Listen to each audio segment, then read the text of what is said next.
समानुपातिक सूची अलि बढी विवादित भयो।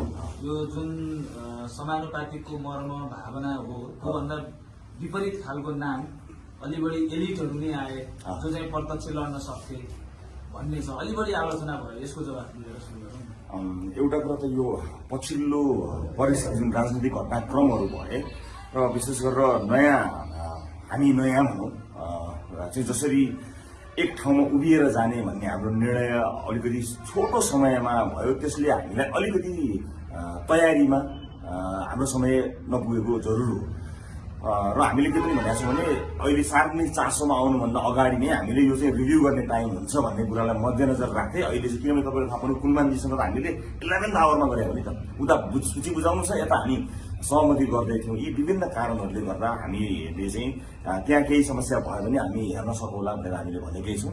रासोपासँग विधि छ, विधिभन्दा बाहिर कुनै हालतमा रासोपा जाँदैन। परिवारवादमा रासोपा स्पष्ट छ, विधानले नै दिँदैन।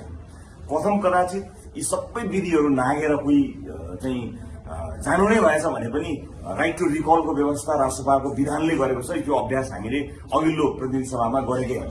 त्यसले गर्दाखेरि हामी सचेत छौँ, तर यो समयले गर्दाखेरि हामीले यो अझै 2 दिन अरूकै केही विवादहरू छन् कि अझै केही पनि आउँछन् कि भनेर हामी वेट गरिरहेका छौँ। यो 2 दिनमा हामी देखिएका जति पनि जायज गुनासोहरू छन् सबै सम्बोधन गर्छौँ। हामीले बोक्नुपर्ने एउटा पनि मान्छे छैन, पार्टीले एउटा कोही मान्छे छैन, किनभने विधानले नै यसलाई स्पष्ट पारेको हुनाले साथीहरूलाई म निरोधक हुन्छु। तर यो लोकतन्त्रको एउटा सुन्दरता यो हो कि गुनासोहरू आउन थालेको छ, आएपछि त्यसलाई अझ सहजीकरण, त्यसलाई समाधान गर्न सहजीकरण हुने जुन एउटा लोकतान्त्रिक अभ्यास अहिले हामीबाट सुरु भएको छ, यो खबरदारी हाम्रो लागि सुवर्ण अवसर हो। म खबरदारीका लागि धन्यवाद दिन चाहन्छु। तर कुनै त्यस्तो समस्या आउनेवाला छैन। हामी 2 दिन अझै कुरिरहेका छौँ।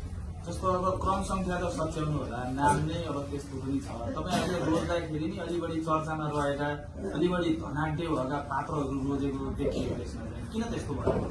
एउटा कुरा त के छ भने नेपाल राजनीतिक रूपमा जुन अवस्थामा गुज्रिएको छ त्यसका कारणले समाजका सबै तह तबका वर्ग पेसा व्यवसायमा भएका मान्छेहरूको राजनीतिमा अत्यन्त धेरै रुचि भएको राष्ट्र हो।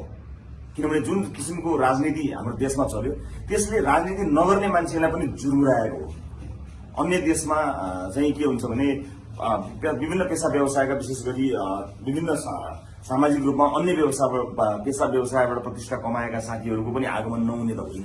हामी कहाँ किन बढी छ भने हामी कहाँ राजनीति असाध्यै धेरै दूषित भयो। परिणाम हामीले देख्यौँ, जेनजी आन्दोलन यहाँले देखिहाल्नुभयो।